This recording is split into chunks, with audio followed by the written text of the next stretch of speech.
somewhere along the old logging roads of northern Ontario, past the last cell tower and the last gas station, there is a stretch of highway locals call the Dark Stretch.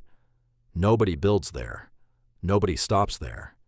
And if you know the stories, you don't slow down. Marcus had driven that road 100 times.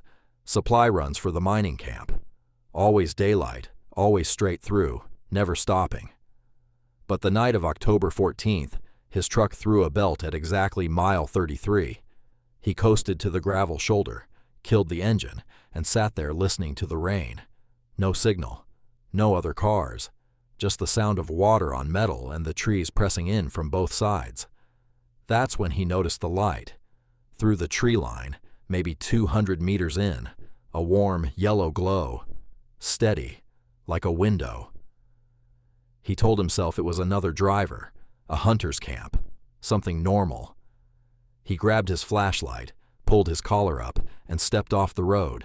The cabin looked like it had been there for decades, maybe longer.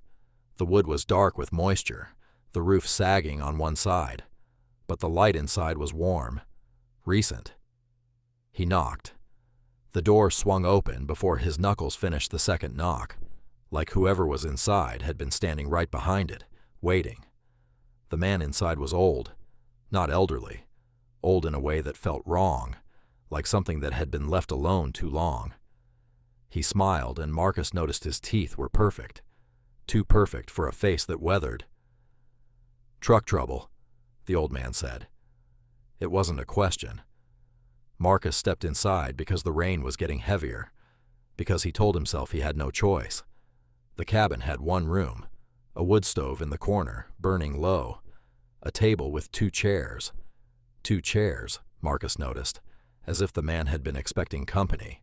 A shelf of books with no titles on the spines, and on the wall, a large hand-drawn map of the region, covered in small red X marks.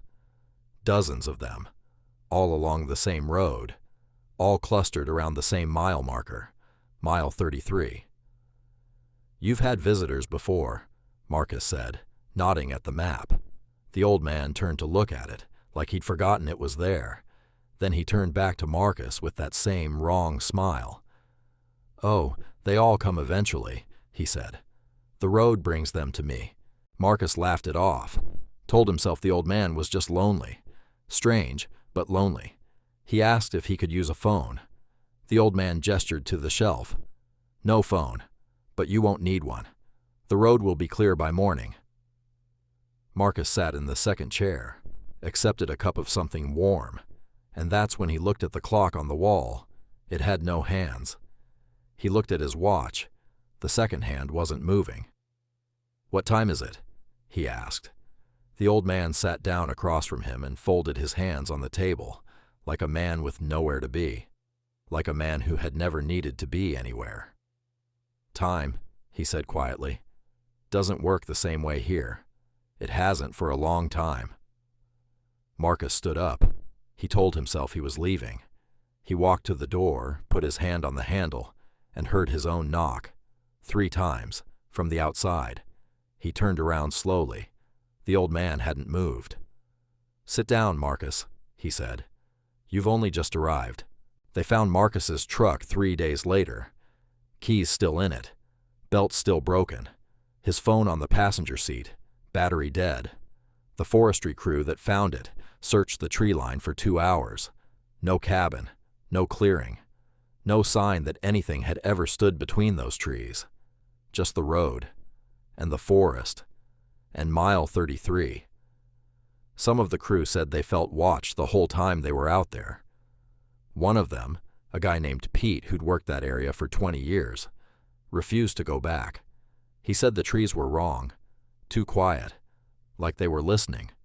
Nobody goes out there after dark anymore. And if your car ever breaks down on the dark stretch, don't look for the light. Subscribe to Dark North for new stories every week.